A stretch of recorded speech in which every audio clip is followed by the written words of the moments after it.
irmãos. Deus abençoe a todos. Mais uma vez, bem-vindo ao canal Razão da Nossa Fé. Faz algum tempo que eu não gravava, mas vamos estar aqui de novo gravando, se sim Deus permitir. E eu venho com um tema que eu considero importante, e é importante sim, segundo as Escrituras Sagradas. Nós vamos falar sobre santidade, ou ser santo. E como que isso funciona, né? Eu quero ser conciso como isso funciona na teoria e na prática. E desmistificar algumas ideias que se tem, tá? Então vamos lá. Vamos tentar entender esse tema aí. Você que já fez curso teológico, ficou alguma lacuna, talvez isso te ajude a entender melhor o que é viver uma vida santa, tá? Vamos lá. Eu quero explicar tanto teoricamente como na prática isso. O que é ser santo? A palavra santo significa a única coisa, separado, tá bom, irmãos? Ou seja, você vai ser separado para Deus, ok? Antes de nós explicarmos o que é santidade, eu quero já explicar um detalhe que eu considero muito importante. O que não é santidade, tá? O que não é, eu vou falar agora o que não é santidade. Duas coisinhas simples. Primeiro, santidade, ela não é perfeição, tá? Porque nós vamos ensinar aqui que todo cristão, confesso, ele é santo. Mas isso não é sinônimo de perfeição, que ele é perfeito, ou impecabilidade, ou seja, ele não vai pecar nunca. Não é uma coisa e nem outra. Então esses dois pontos que eu quero deixar bem claro, e não é somente, eu não quero ficar somente nas minhas palavras, eu quero explicar aqui, eu quero deixar dois textos bíblicos que falam sobre isso em um único texto, só para a gente simplificar a ideia. Vamos lá. Diz assim em 1 João 10. Se dissermos que não pecamos, fazemo-lo mentiroso, e a sua palavra não está em nós. Ou seja, se eu disser que eu não tenho pecado, eu faço Deus mentiroso. Ou seja, que nós não pecamos, né? Eu faço Deus mentiroso. E João, também a primeira epístola de João 2, verso 1, diz assim: Meus filhinhos, essas coisas eu vos escrevo para que não pequeis. João está falando assim, ó. A gente não pode viver numa vida de pecado, não pequeis. Mas se alguém pecar, temos um advogado para com o Pai, Jesus Cristo o justo. Tá bom? Então, deixando já bem claro, ser santo não significa que você não peque ou que você seja perfeito. Tá bom? Então tá bom, vamos lá, vamos seguir. Como que acontece a santificação? A santificação ela acontece pela fé, porque você crê. Jesus Cristo é o Filho de Deus, que morreu, que ressuscitou. Você acredita no sacrifício de Jesus Cristo na cruz do Calvário pela sua vida, pela sua alma. Então, é um ato de fé, tá bom? Vamos lá. Em Hebreus 10:10 diz assim: Na qual vontade temos sido santificados pela oblação do corpo de Jesus Cristo feito uma vez. Eu vou explicar isso aqui, ó. Na qual vontade temos sido santificados pela oblação do corpo de Jesus Cristo feito uma vez. Ou seja, nós somos santificados através de quem? De Jesus Cristo. Através da sua oferta, o seu corpo, tá? Na cruz do Calvário. Então nós somos santificados, aqui está explicando, pela oferta de Jesus Cristo, pelo oferecimento da oferta de Jesus Cristo a Deus. Em 1 Coríntios 2, verso 1 diz assim: A igreja que está em Coríntios, aos santificados em Cristo Jesus. Ou seja, Paulo, ele está saudando a igreja, vou repetir. Aos santificados em Cristo Jesus, chamados santos, com todos em que em todo lugar invocam o nome de nosso Senhor Jesus Cristo, Senhor deles e nosso. Ou seja, Paulo está saudando uma igreja, numa certa região, e ele está saudando, enviando uma carta e saudando como santificados, chamados santos. Então, através de Jesus Cristo. Atos dos Apóstolos 26:18 diz assim: Para que abrisse os olhos das trevas e convertesse à luz, e do poder de Satanás a Deus, a fim de que recebesse remissão de pecados, herança entre os que são santificados pela fé em mim. Ou seja, nós somos aqui, ó, última parte, entre os que são santificados pela fé. Então nós somos santificados e isso é um ato de fé, ok? Essa santificação nós chamamos de santificação posicional. Ou seja, o que é a santificação posicional? ela não depende de qualquer ação sua. Ela não depende de você, das suas atitudes ou escolhas, tá bom? Então você confessou Jesus Cristo, uma linguagem que nós utilizamos, você aceitou, né? Você confessou Jesus Cristo como Senhor Salvador, ergueu sua mão, enfim. Então você é santificado, tá bom? Para Deus. Isso é um ato de Deus operado em você, que você crê pela fé. Vou dar um exemplo aqui, né? Repetindo aquele trecho que nós falamos. A igreja de Deus que está em Coríntios, aos santificados em Jesus Cristo, chamados santos, com todos em todo lugar invocam o nome do Senhor Jesus Cristo, Senhor deles e nosso. Entenda bem o que eu vou te falar agora. Paulo, ele saúda a igreja de Coríntios, chamando eles de santos. Por quê? Porque eles confessaram Jesus. Eles aceitaram, como é um termo que nós usamos, né? Uns concordam, outros não, mas enfim, isso não é relevante agora. Então, eles foram santificados para Deus, separados para Deus. Como eu disse, isso não é sinônimo de impecabilidade ou de perfeição. Porque chega lá, na mesma carta, no capítulo 3, no versículo 3, ele diz assim: porque ainda sois carnais. Ele está exortando, tá? Ele está chamando a atenção daquela igreja. Ele diz assim: porque ainda sois carnais, pois havendo entre vós inveja, contenda, dissensões, não sois porventura carnais, ou não andais segundo os homens? Você está entendendo? Então, quer dizer, Paulo, ele exorta aquela igreja que eles são chamados santos no início, entenda bem, e depois eles são exortados porque eles tinham um proceder de vida que não condizia com a profissão de fé deles, que eles precisavam reaver alguns pontos, tá bom? Vamos lá, e diz mais. 2 Coríntios 7,1 diz assim: amados, visto que temos essas promessas, purifiquemo-nos de tudo que se contamina o corpo e o espírito, aperfeiçoando em santidade no temor de Deus. Ou seja, nós falamos da santidade posicional. Ou seja, eu acreditei, tá? Eu criei em Deus, eu criei em Jesus Cristo e eu fui santificado por Ele. Só que não para aí. Agora vem a parte que nós chamamos de como que isso, eu vou explicar como que isso se inicia e como que é a parte progressiva dessa santificação, como ela segue na minha prática, no meu dia a dia, ok? Vamos lá. Diz assim, como tudo se, para que os irmãos entendam melhor. João agora o Evangelho, tá? João 1, verso 11 e 12 diz assim: veio para o que eram os seus, e os seus não receberam. Mas todos os quantos receberam, deles o poder de serem chamados filhos de Deus, ao qual creram no seu nome. Então, se inicia aqui. Jesus, ele veio para os judeus. Eles não aceitaram Jesus como Messias.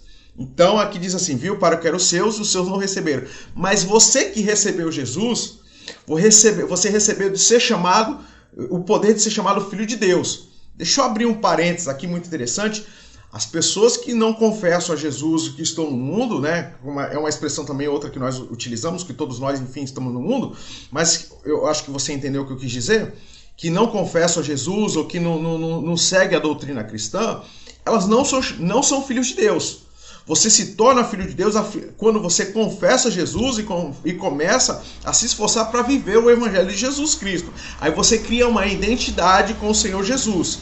Até então, não. Então não são todos que são filhos de Deus. Aqueles que aceitam, confessam e buscam viver, que são chamados filhos de Deus, tá bom? Vamos lá. E seguindo essa prática, né? Todos os quantos receberam, deu o poder de ser chamados filhos de Deus. A gente está falando da santificação, como isso acontece na prática, no meu dia a dia. Vamos lá. Diz assim, ó, Romanos 9, tá? Do versículo 9 ao 11, diz assim: a saber, se tua boca confessar o Senhor Jesus e de teu coração creres que Deus ressuscitou dentre os mortos, será salvo. Visto que com o coração se crê para a justiça e com a boca se faz confissão para a salvação. Porque a Escritura diz: todo aquele que nele crê não será confundido. Então, a partir do momento que você creu de teu coração realmente em Jesus Cristo e fez essa confissão de fé, você é recebido como filho e você é santificado para Deus. Agora vamos à parte progressiva, tá? A gente falando da posicional, agora vamos para a parte progressiva. como isso acontece na minha prática do meu dia a dia. E antes de eu deixa eu falar, antes de eu falar essa parte, algumas pessoas falam assim, eu não sei se isso é tão importante assim. Gente, é importante. Veja só, olha o que a Bíblia diz. Hebreus 12, verso 14. Segui a paz com todos e a santificação, sem a qual ninguém verá o Senhor. Ou seja, se eu confesso Jesus, certo? Eu creio em Jesus. Só que eu preciso viver uma vida de santificação, onde eu preciso buscar me santificar, tá? Então, isso é importante, porque a Bíblia diz, seguir a paz com todos e a santificação, sem a qual ninguém verá o Senhor. Se você não vive isso, você não vai para o reino de Deus. Você não vai ter um encontro com Deus. Tá? Não é eu que estou dizendo, você pode até ficar bravo comigo, mas não sou eu. É a palavra de Deus que diz isso. Eu preciso da santificação na minha vida. Tá bom? Não adianta você falar assim, eu tenho Deus no meu coração, eu acredito em Deus, se você não ouve a mensagem do Evangelho que vai te ajudar ou proporcionar a você a viver uma vida de santificação. Então, a vida de santificação, eu preciso ouvir, eu preciso ler, eu preciso meditar, eu preciso aprender do Evangelho para que eu consiga, através de uma ação do Espírito Santo na minha vida, que ele venha habitar em você, eu trato esse tema depois, tá? Para você conseguir viver essa vida de santificação. Lembrando que isso é uma ação de Deus em você, mas também tem sua parte. Outro detalhe, você não está sozinho. O Espírito Santo de Deus, a natureza de Deus é colocada em você para que você consiga fazer isso. Você não está só nesse processo, tá bom? E outro texto diz assim, 1 Pedro 1, 15 e 16. Mas, como é santo aquele que vos chamou, sedes vós também santo em toda a vossa maneira de viver. Porque está escrito, sede santos, porque eu sou santo. Ou seja, aqui está orientando a igreja do Senhor. Você tem que ser santo, porque o Deus que você serve também é santo. Ok? Agora, só para a gente concluir isso aqui, como funciona isso na prática, no meu dia a dia, nas minhas escolhas? Eu vou te dar um pouco de orientação para que você não fique só na teoria, tá bom? E você entenda como isso funciona. Tá? Eu vou ler uns 2 trechos das Escrituras, ou 3, para que você entenda textos separados, ok? Vamos lá, eu vou ler Efésios capítulo 4, ok? Se você tiver Bíblia aí, me acompanha. Aqui está falando sobre a parte da santificação, que ela é prática, ok? Efésios capítulo 4, verso 25.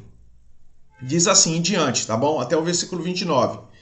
Vos renoveis pelo Espírito da vossa mente, e vos revistais, ou seja, se revestir de um novo homem, que segundo Deus é criado em verdadeira justiça e santidade. Ou seja, esse novo homem é verdadeira justiça, que não é nossa justiça, mas a justiça de Deus, e santidade, ok? Aí ele diz na prática como isso que eu devo proceder. Por isso, deixai a mentira e falai a verdade. Ou seja, mentira não faz parte do meu universo. Tá? Ou seja, a partir do momento que eu aprendo as Escrituras e eu sei que aquilo é errado e eu deixo de fazer alguma coisa porque eu compreendi que aquilo não se deve fazer porque é errado, eu estou me santificando para Deus. E aqui ele dá um exemplo. Por isso, deixai a mentira e falar a verdade, cada um com o seu próximo, porque somos membros uns dos outros. Aí ele diz assim, irai-vos e não pequeis, não se põe o sol sobre a vossa ira. Isso aqui eu li Efésios 4, 26. Vamos lá. Só para a gente explicar essa parte, irai-vos, não pequeis. É impossível não irar. Tá? É impossível você viver uma vida nesse mundo e não se irar no trânsito, dentro da família, com o filho, com a com o esposo, ou mesmo na igreja, em qualquer lugar. Tá? Impossível. Mas ele diz assim, irai-vos e não pequeis. Não se põe o sol sobre a vossa ira e não deis lugar ao diabo. Então vamos lá. Como que eu faço isso, irmão? Eu vou ficar nervoso em alguma situação, algum momento, só que eu não posso pecar. E quando que a gente peca? Quando a gente toma atitude naquele momento, tá aborrecido, tá com raiva, tá irado, não tome atitude, espera passar aquele momento. Depois você vai ver como que você vai tratar aquilo. E outra coisa, cuidado com aquilo que você fala. Dá para irar sem pecar? Com certeza dá para irar sem pecar. Tá? Você pode ficar nervoso, irado e você se conter. O que você vai se conter? Eu não vou tomar atitude nenhuma agora que eu estou aborrecido, eu sei que eu não estou bem, não me perturbe e pronto. Aí você vai Bom, eu tô aqui, tô bem, mas aliás, eu não tô bem e não vou tomar atitude nenhuma agora. E nem vou falar nada.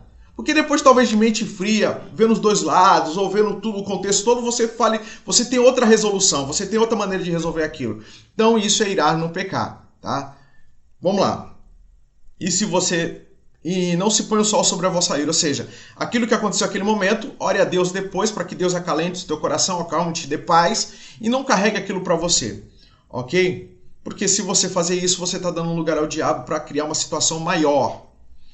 Vamos lá. Aquele que furtava, não furte mais. Antes trabalhe, fazendo com as suas mãos o que é bom, e tenha para repartir com o que tiver necessidade. Isso aqui acho que não precisa explicar. Não saia da vossa boca nenhuma palavra torpe, mas que for boa para promover edificação, para que dê graças aos que ouvem. Ou seja, palavrão, aquelas piadinhas, né, maliciosa, ou qualquer coisa que deturpe o ambiente. Então você deve se conter como cristão, isso não convém. Tem aqui alguns exemplos, tá? 1 Coríntios 6,18, outro exemplo. Fugir da prostituição. 1 Coríntios 6,18. Todo o pecado que o homem comete é fora do corpo, mas aquele que se prostitui peca contra o seu próprio corpo. Então, prostituição, ela inclui toda a forma sexual que seja ilícita, tá? Não convém para nós que somos cristãos, ok? Agora eu vou ler outro trecho das Escrituras em Gálatas, que diz assim: digo, porém, andai em espírito e não cumprireis as concupiscências da carne. A gente está falando aqui, irmão, sobre uma vida de santificação. Esses textos aqui eu estou utilizando para te dar um norte, para te dar um exemplo, como que você deve proceder. Isso vai muito mais além. Só que também você não pode encarar a santificação como uma lista de norma de conduta. Não é isso, irmão. É algo do seu interior que você vai discernir. Não, isso não convém fazer. Isso não está certo fazer. Porque se torna muito claro uma vez que tu conhece as Escrituras e uma vez que você vive isso. O Espírito Santo te orienta, ele te ajuda. Ele nos foi dado, ele nos é dado para isso. Vamos lá. Aí diz assim: digo, porém, andai em espírito e não cumprireis as concupiscências da carne. Porque a carne cobiça contra o espírito contra a carne. E essa se opõe a um ao outro, para que não façais o que quereis. Mas sois guiados pelo Espírito, e não está debaixo da lei. Aí diz assim: porque as obras da carne são manifestas, ou seja, eu não devo fazer as obras da carne. E quais são as obras da carne? Ele diz assim, ó: o adultério, a prostituição, a impureza, a lascívia. Ou seja, isso aqui pecados de origem sexual, tá? A lascívia é quando eu tenho um comportamento para causar desejo em outra pessoa. Isso aí é o que a gente vê mais naturalmente. As pessoas tirando foto e vídeo na internet. É lascivo, tá? Então, não devo fazer dessa maneira. Aí diz assim: idolatria, feitiçaria, inimizade, porfia. O que é porfiar? É teimosia, discutir com teimosia. Emulações. O que é emulação? É rivalidade. Ira, peleja. O que é peleja? É luta, é briga, tá? Dissensão, ou seja, aquelas pessoas que gostam de causar discórdia. Heresias. Aí ele diz assim: invejas, homicídios, bebedices, glutonaria, e as coisas semelhantes a essas, acerca dos quais vos declaro, que já antes vos disse, do que os que cometem tais coisas não herdarão o reino do céu. Então, quem comete essas coisas, irmãos, a gente pode cometer em algum momento, mas que isso não pode de maneira nenhuma virar uma prática na vida do cristão. Tá? Então eu te dei uma síntese, alguns exemplos dentro das Escrituras Sagradas no que se refere ao viver uma vida de santidade. Ou seja, ela existe a questão, é um ato de Deus, tá? Posicional, e a parte progressiva. O que é a parte? Só para a gente recapitular. O que é a parte posicional? É que eu aceito Jesus, ou seja, eu confesso, como eu já disse, Jesus, eu creio que ele morreu e ressuscitou ao terceiro dia, eu sou recebido, né, como filho de Deus. Então eu sou santificado através do sacrifício de Jesus, através do Espírito Santo habitando em mim. Tá? E qual é a parte progressiva? É quando eu vou para a igreja, eu ouço a mensagem do Evangelho e procuro viver aquilo que eu estou sendo ensinado, que eu estou sendo orientado, que eu estou sendo exortado. tá bom? Eu espero que isso é viver uma vida de santidade. Não quer dizer que você não vá pecar e não quer dizer que você seja perfeito, ok? Mas que você está se esforçando para viver uma vida que agrade a Deus, tá bom? Que Deus te abençoe, te dê graça e discernimento. Meu nome é Fausto Araújo, bem-vindo mais uma vez ao nosso canal, Razão da Nossa Fé. Se você puder comentar alguma coisa, acrescentar, fique à vontade, tá bom? Nós somos bem democráticos a esse respeito. Deus abençoe, até outro vídeo.